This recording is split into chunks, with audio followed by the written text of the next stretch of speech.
من الشيطان الرجيم بسم الله الرحمن الرحيم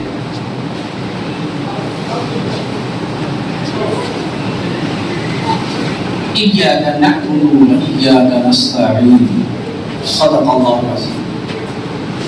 درود پاک پیش کریں اللهم صل على سيدنا مولانا محمد الجود والكرم والعظيم وبارك وسلم صلاۃ و سلام علیک یا رسول اللہ. گرمی تو زیادہ نہیں لگ رہی ہے نا, آپ ایسی چلوا دیں گے, ضرورت نہیں ہے اسی بات, کوئی بھی بات نہیں کرے گا. تین بار زور زور سے رویا ہے, تین بار زور زور سے رویا ہے. ایک بار جب اسے نالائق بنا کر جنت سے نکالا گیا, اس پر لعنت کی گئی. دوسری بار میرے آقا جب پیدا ہوئے, ابلیس زور زور سے رویا ہے. پوری کائنات زور زور سے مسکرائی ہے. پتا چلا ولادت مصطفیٰ پر مسکرانا یہ کائنات کا طریقہ ہے, رونا ابلیس کا طریقہ. اور تیسری چیز جو تھی وہ یہ تھی کہ جب سورہ فاتحہ نازل ہوئی, الحمد شریف نازل ہوئی, تو شیطان بہت چیخا. اس کا مطلب الحمد شریف میں کچھ بات تو ہے. وہ یہ ہے کہ اگر میں خود الحمد شریف کی ابھی تشریح اور تفسیر کرنے پہ آؤں تو الحمدللہ ان بڑے بزرگوں کی خدم اسی کر کے شرف تو ہے کہ رات بھر تو الحمد شریف پہ میں تفسیر کر ہی سکتا ہوں. اعلیٰ حضرت نے 6 گھنٹہ مسلسل سورہ والضحیٰ کی کچھ آیات کی تفسیر کی. اس وقت کے ہندوستان کے سارے بڑے بڑے علماء کے سامنے مدارج میں 6 گھنٹہ سورہ والضحیٰ کی چند آیات پر تفسیر کرنے کے بعد اعلیٰ حضرت فرماتے ہیں کہ فقیر میں نے سورہ والضحیٰ کی کچھ آیات کی تفسیر لکھی, 70 جز میں لکھ کے چھوڑ دیا. فقیر کے پاس کہاں اتنا ٹائم کہ پورے قرآن کی تفسیر لکھ سکے. میں سلام کرتا ہوں اعلیٰ حضرت کو کہ حضرت اگرچہ تفسیر نہیں لکھے ہیں مگر ترجمہ کر کے ایمان بچا لیا ہے. تو الحمد شریف کے اندر وہ گہرائی, وہ گہرائی ہے. تو جب یہ سورت نازل ہوئی تو شیطان رویا, ابلیس رویا. کیوں؟ کیونکہ یہ سورت توحید و رسالت کی جامع ہے. یہ سورت توحید و رسالت کی جامع ہے.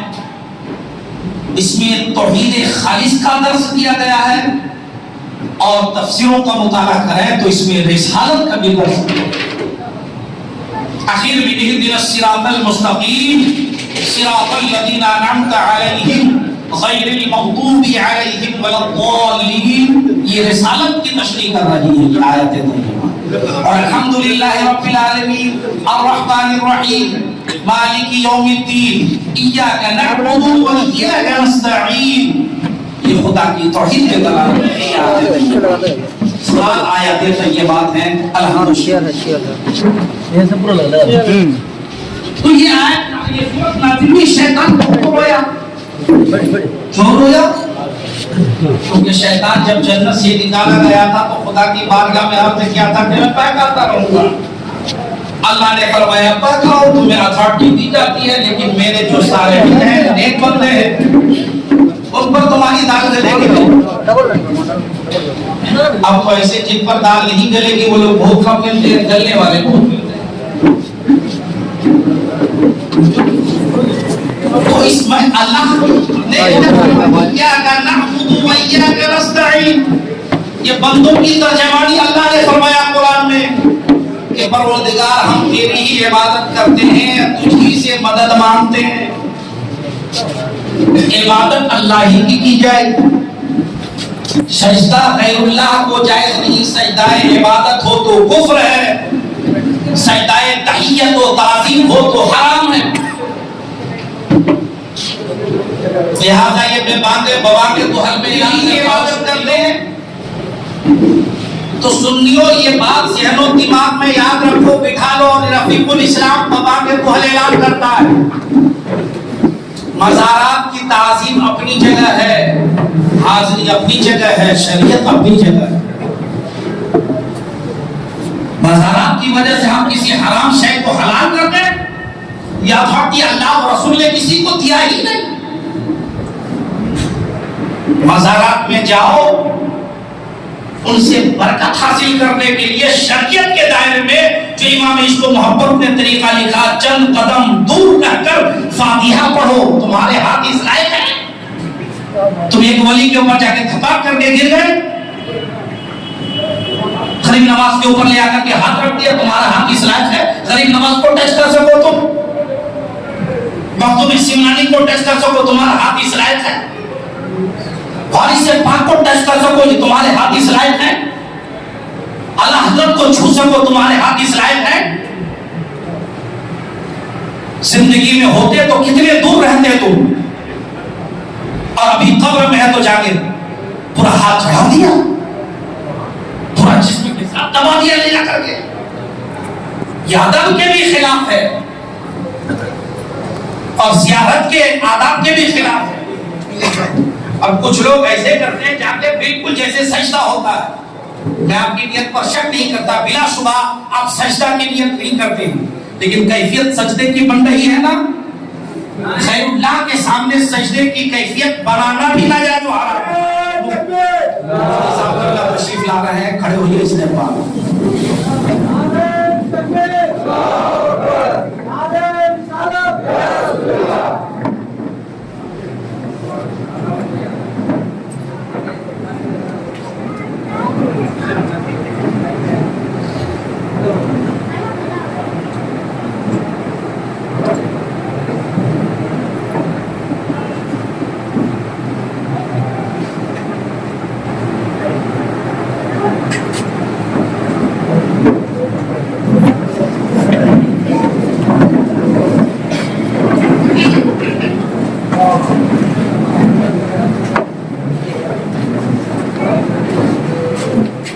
میں نے حضرت کا تعارف حضرت کے آنے سے پہلے ہی کر دیا ہے، ورنہ یہ میں نہیں، میرے جیسے نہیں، مجھ سے افضل و اعلیٰ ہزاروں حضرت کے شاگرد ہیں جنہوں نے حضرت کی خدمت کر کے وہ مقام حاصل کیا ہے کہ اللہ کرے وہ سب مقام ہم سب کو مل جائے۔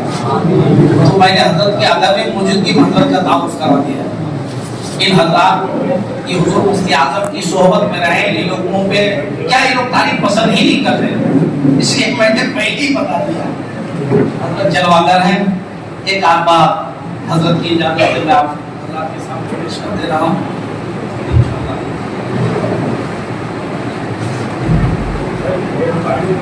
کیونکہ حضرت کی عمر بھی کافی ہو گئی ہے، طبیعت بھی ٹھیک نہیں رہتی ہے، تو حضرت سے مختصر ہی بیان کر رہا ہے۔ سجدہ عبادت تو غیر اللہ کو کفر ہے، اور سجدہ تحیت سجدہ تعظیم بھی ہمارے نزدیک ناجائز و حرام ہے۔ اعلیٰ حضرت کا ایک بہت ہی مشہور رسالہ سلطۃ الزکیہ لتحریم سجود تحیہ کے اوپر بہت معرکۃ الاعلیٰ رسالہ کی کتاب ہے، تو آپ مزارات میں جائیں تو ایسا نہ کرے کہ سجدہ کی کیفیت بن جائے اور لوگ دیکھنے والا کہے سجدہ کر رہا ہے، اس طرح کی کیفیت بنانا بھی گناہ۔ اس لیے ایمان عقیدے کی حفاظت کیجیے۔ بزرگان دین نے جو طریقہ بتایا قرآن و سنت کی روشنی میں، بھلائی آپ کی اسی میں سجدہ کرنا چاہیے مسجد میں، یہ مسجد میں سجدہ نہیں کر رہے، جا کے مزاروں میں کر رہے ہے نہیں پڑھا علمیہ۔ اور یہ مزارات میں سجدہ کرنے والوں جتنے لوگ ہیں میں سمجھتا ہوں ان میں 99% بے نمازی ہیں جو سجدہ کرتا ہی نہیں۔ کس قدر افسوس کی بات ہے، سجدہ کرنا چاہیے مسجد میں اللہ کو، اور جا کر دوسری جگہ سر جھکا رہا ایاک نعبد، ہم اللہ کی عبادت کرتے ہیں اور کسی کی نہیں۔ صحابی نے نبی کے معجزات کو دیکھا، اجازت مانگی، حضور اجازت ہو تو آپ کو سجدہ کروں، نبی نے فرمایا نہیں، سختی سے منع فرمایا، آقا نے فرمایا سجدہ صرف اللہ کو ہوتا۔ اگر سجدہ غیر اللہ کو ہوتا تو میرے آقا سے بہتر اور کون سی ذات تھی دنیا میں؟ ان سے زیادہ کون آئیڈیل تھے، ان سے زیادہ کون نمونہ تھے؟ ارے یہاں تو دنیا والے آئیڈیل بناتے ہو، اور نبی کو تو اللہ نے آئیڈیل بنا کر بھیجا، یہ کہہ کر لقد کان لکم فی رسول اللہ اسوۃ حسنہ، کہ میرے بندو میں تمہارا خالق ہوں، تم میرے بندے ہو، تمہارے آئیڈیل بنا کر میں نے اپنے محبوب کو بھیجا۔ یہاں تو دنیا داروں کو تمہارے ہمارے جیسے لوگ آئیڈیل بناتے ہیں. میاں نبی کو اللہ نے نمونہ اور آئیڈیل بنا کر کائنات کے لیے مبعوث کیا. آئیڈیل نبی کو بناؤ, مصطفیٰ کو بناؤ, تو ہم تیری عبادت کرتے ہیں. عبادت اللہ آقا کی سیرت کا سب بہت سارے گوشے روشن ہیں, ہر گوشہ روشن ہے میرے آقا کی زندگی کا, کہیں سے کوئی نقص کوئی کمی نہیں ہے. ان کی زندگی تو یہ ہے جس کی ترجمانی میرے اعلیٰ حضرت نے فرمایا کہ اللہ کی سرتا بقدم شان ہے یہ, انسان ہی انسان کو انسان ہے یہ. قرآن تو بتاتا ہے ایمان ہی ہے, ایمان یہ کہتا ہے میری جان ہے یہ. ایمان ہی پہ نجات کا دار و مدار ہے, عزت کا دار و مدار ہے, دنیا میں بھی اور آخرت میں بھی. ایمان کہتا ہے جان ایمان مصطفیٰ, روح ایمان مصطفیٰ. تو نبی کی زندگی کا ہر گوشہ روشن و منور اور لاجواب. لیکن اگر نبی کی زندگی کا مطالعہ نبی کی عبادات کے ضمن میں کیا جائے تو کلیجہ منہ کو آتا ہے. اللہ کے نبی بخاری کی مسلم کی حدیث آپ کو بارہا سنے ہیں کہ کثرت کے ساتھ نبی قیام فرماتے تھے کہ اللہ کے نبی کے پائے مقدس میں ورم آ جاتا تھا, سوجن آ جاتی تھی, بھول جاتا تھا. ام المؤمنین عائشہ صدیقہ عرض کرتی یا رسول اللہ آپ تو اللہ کے حبیب رسول ہیں, اتنی مشقت کیوں کرتے ہیں؟ تو صحابہ عرض کرتے تو آقا فرماتے ہیں کہ میں اللہ کا شکر گزار بننا بنوں.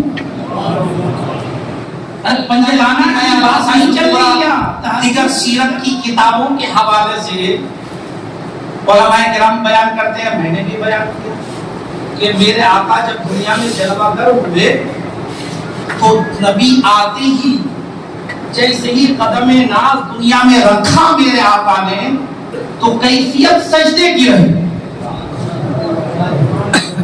کیفیت سجدے کی رہی, گویا اللہ کو سجدہ کر رہے ہیں میرے آقا. جس نبی کی زندگی کا آغاز خدا کے سجدہ سے ہو,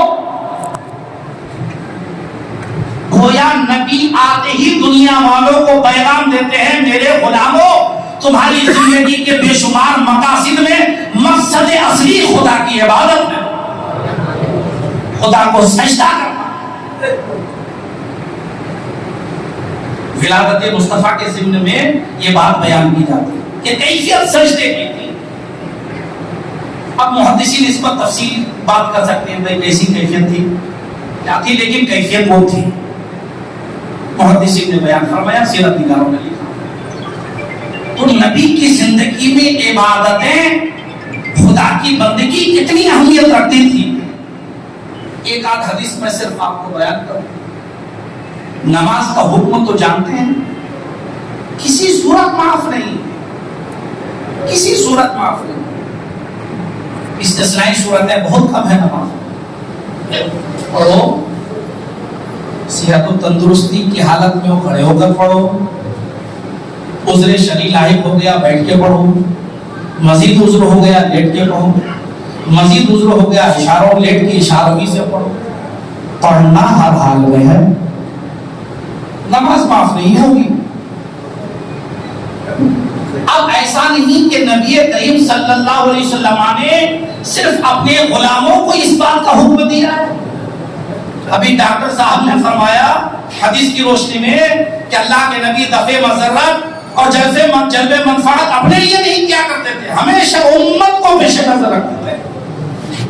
تو اللہ کے نبی سرور کائنات صلی اللہ علیہ وسلم نے حکم دیا تو عمل کر کے بھی دکھایا, عمل کر کے بھی دکھایا.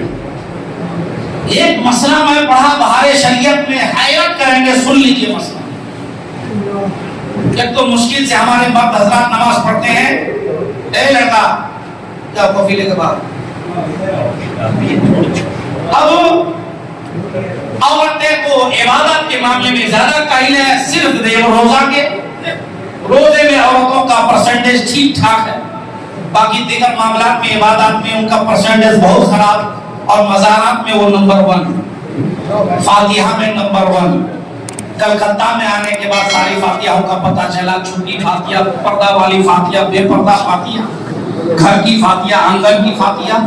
کبھی کبھی ایک ہی پلیٹ میں لا کر کے 11 لڈو حضرت پیش کر دیتے ہیں اور الگ فاتحہ جوتیاں سیدھا کیا۔ اب تک فاتحہ کا یہ طریقہ کہ 11 لڈو ہو تو ایک فاتحہ سے کام نہیں چلے گا، 11 فاتحہ پڑھنا۔ یہ عورتیں ایسی فاتحہ، کاش یہ عورتیں فاتحہ میں اور مزارات میں، بابا میں، آبا میں جتنا ٹائم دیتی ہے، اگر نمازوں میں یہ ٹائم دیتی، قسم خدا کی ان کو بھی عزت مل جاتی، ان کی اولادوں کو بھی عزت مل جاتی، ان کی بھی صحت ٹھیک ہو جاتی، ان کے بچے۔ اپنے گھر کی عورتوں کے ساتھ فاتحہ، آبا بابا کا دھرم سکھاؤ۔ اپنے گھر کی عورتوں کو سیرت رسول کی روشنی میں، سیدہ فاطمہ کی سیرت کے آئینے میں نمازوں کی ترغیب، عبادات کی ترغیب دو۔ عبادات زندگی میں اہم ہے، اس سے کچھ اہم نہیں ہے۔ اب سنیے مسئلہ بہار شریعت میں پڑھ کر میں تک رہ گیا سکتے ہیں۔ میں نے کہا حضور صدر الشریعت کو حضرت آپ نے یہ کون سا مسئلہ لیا؟ 313 اور ہمیں 500 کی تعداد، اور پھر دشمن ہتھیار سے، آلات سے، دیگر چیزوں سے لیس، ان لوگوں کے پاس تلواریں بھی نہیں، تلوار اٹھائی رہی ہیں تو اللہ کے نبی حضور کی شان صحابی کے ہاتھ میں دبا دو۔ یہ حالت ہے۔ خندق ہو رہا ہے، خندق کے لیے کھانے پینے کا سامان نہیں، صحابہ پیٹ کے پتھر باندھے ہیں، میرے آقا بھی باندھے ہیں، مگر دین کے لیے کھول رہے ہیں۔ حالت میں بھی نماز ادا ہو رہی ہے۔ دشمن ٹائٹیک ہے، سامنے بالکل مقابل دشمن ہے، تھوڑی سی غفلت